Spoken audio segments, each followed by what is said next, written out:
بسم الله الرحمن الرحيم. السلام عليكم ورحمة الله وبركاته. حياكم الله في شرح جديد وفي مقطع جديد نبدأه دائما بالصلاة على الحبيب المصطفى، اللهم صل وسلم وبارك على سيدنا محمد، في سلسلة الحديث عن محفظة أورنج ماني والشروحات الخاصة بهذه المحفظة. سيكون اليوم الحديث عن طريقة استخراج وصل مالي للعمليات المالية من خلال محفظة أورنج ماني. طبعا حتى استخرج الوصل المالي لأي عملية تحويل، لأي عملية دفع للفواتير، أولا أذهب إلى هذه الخانة، خانة اللي هي الكشف حساب مختصر. هذه الخانة نقوم بالضغط عليها، ثم ننتقل إلى الفاتورة أو عملية التحويل المرادة.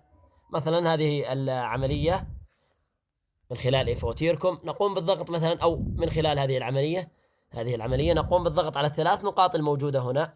ثم بعد الضغط على الثلاث نقاط لدينا خيارين: الخيار الأول تحميل الإيصال، والخيار الثاني اللي هو مشاركة الإيصال. نقوم بالضغط على تحميل الإيصال، هنا سيكون عندي الإيصال موجود.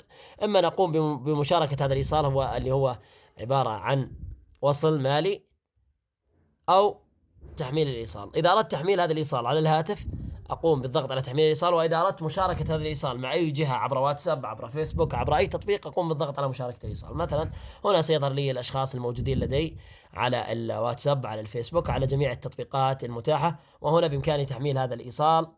وهنا تم تحميل هذا الإيصال اللي هو الوصل المالي الخاص بعملية التحويل، واللي يحتوي على اسم العميل، نوع الحركة، والقيمة، ورسوم الخدمة، بالإضافة إلى المجموع الكلي مع تاريخ التحويل المالي، الوصل المالي باليوم وبالساعة. أتمنى أن الجميع استفاد من هذا الشرح ومن هذا المقطع. في حال كان لديكم أي سؤال أو أي استفسار حول هذا الموضوع أو حول المواضيع الأخرى المطروحة في القناة، بإمكانكم ترك السؤال بالتعليقات. دمتم بحفظ الرحمن، والسلام عليكم ورحمة الله وبركاته.